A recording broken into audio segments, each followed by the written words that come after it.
₹2000 का नोट हो और एक हाथ में ₹2 का सिक्का हो, और अगर दोनों मेरे हाथ से गिर जाए, मुझे बताइए आवाज कौन करेगा, नोट या सिक्का? ऑफ कोर्स सिक्का। चिल्लर ही आवाज किया करते हैं। जब वैल्यू बढ़ जाती है तो ऐसी आवाजें नहीं होती। दैट मीन्स आप कनेक्ट कर सकते हैं अपनी लाइफ में। जो लोग आपको बार बार नेगेटिव बोलते हैं, कोसते हैं, समझ लीजिएगा वो चिल्लर है।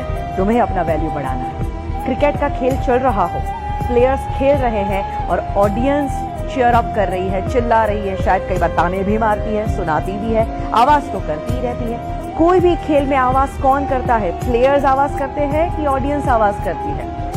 ऑफ कोर्स ऑडियंस आवाज करती है। दैट मीन्स अगर आपकी जिंदगी में बहुत लोग आवाज करने लगे तो समझ लीजिएगा आप सच्चे खिलाड़ी हो, और वो अभी भी ऑडियंस ही है। एंड जब आपके अंदर ये एटीट्यूड आ जाएगा ना, आपको कोई रोक ही नहीं सकता। तो आज मैं आपको यही कहना चाहती हूँ कि दिल की आवाज जरूर सुनो, एंड ऑफ कोर्स एक एटीट्यूड अपनाओ जिसे हम कहते हैं नेवर गिव अप। जिंदगी में हार मानो ही नहीं। कितने सारे लोग हैं जिन्होंने इस एटीट्यूड को अपनाया और अपनी लाइफ को चेंज कर दिया। सबसे बड़ा एग्जाम्पल है अब्राहम लिंकन। दोस्तों, उनकी जिंदगी से इतना इंस्पिरेशन मिलता है कि जो बंदा गरीबी में जन्म लेता है, इतनी तकलीफें भुगतता है, इतनी हद तक वो डिप्रेशन में चले गए थे कि कुछ समय तो उनके जीवन का ऐसा बीता कि अगर कहीं चाकू छुरियां हैं तो वो वहां से चले जाते थे, क्योंकि उनको ये डर था कि कभी मैं वो चाकू उठा के अपने आप को मार न दूं। इस टाइप के डिप्रेशन में चले गए। उसके बाद बिजनेस में फेलियर के बाद जब वो पॉलिटिक्स में आए, वहां पे भी क्या हुआ? Continuously failures. बट फिर भी बंदे ने हार नहीं मानी, प्रयत्न करता गया और एक दिन आता है जब वो अमेरिका के प्रेसिडेंट बनते हैं, और ऐसे प्रेसिडेंट जो आज भी लोगों को इन्फ्लुएंस कर रहे हैं।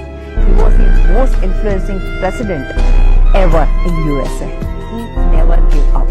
तो आप क्यों गिव अप करते हैं? हमारे ex president doctor APJ Abdul Kalam, उनकी जिंदगी में से भी बहुत कुछ सीखने जैसी बातें हैं। वो पायलट बनना चाहते थे और वो इंटरव्यू देने के लिए गए थे, और जब रिजल्ट आता है 9 लोग थे, 8 लोग सिलेक्ट हो जाते हैं और वो अकेले बंदे थे जो रिजेक्ट हो जाते हैं। इतना दुख होता है और उदास होकर वो एक कोने में चले जाते हैं और बैठे हैं, और वहीं से एक इंसान गुजरते हैं और वो उनको चेहरे से ही देख के कहते हैं कि बेटा तू क्यों इतना उदास है? ये कहते हैं कि मैं क्या करूं, आज मेरा इंटरव्यू था, 8 लोग सिलेक्ट हो गए और मैं अकेला रिजेक्ट हो गया। इससे बुरी बात क्या हो सकती है? तो संत बड़े प्यार से कहते कि बेटा शायद तू अभी समझ नहीं पा रहा है, और शायद हो सकता है ऊपर वाला तुझे उससे भी बेहतरीन कुछ देना चाहता है।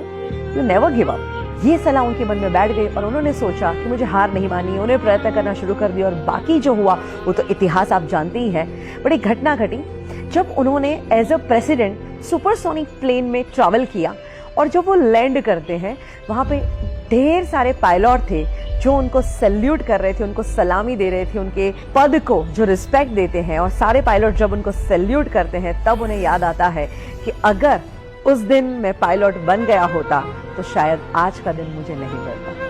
दैट मीन्स उनके अंदर एटीट्यूड था नेवर गिव अप, और उसी एटीट्यूड ने उनको कहां से कहां पहुंचाया।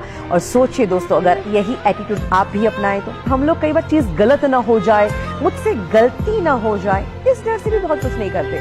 बट याद रखिए, गलती वही करते हैं जो कुछ करते हैं। तो कुछ करने की हिम्मत रखिए। मेरे पास जब लोग सीखने को आते हैं, हम अपने सेमिनार लेते हैं, वर्कशॉप कंडक्ट करते हैं, और यही एटीट्यूड जब हम लोगों के अंदर जगाते हैं, हमने देखा है इतना ट्रांसफॉर्मेशन आता है। जिंदगी के वो माइनस फेज में चल रहे थे, और जब वो एटीट्यूड जिंदा हो जाता है और आज वो टॉप के शिखरों पे बैठे हुए हैं। Today is hard, tomorrow can be worst, but never give up, because the day after tomorrow will be the sunshine.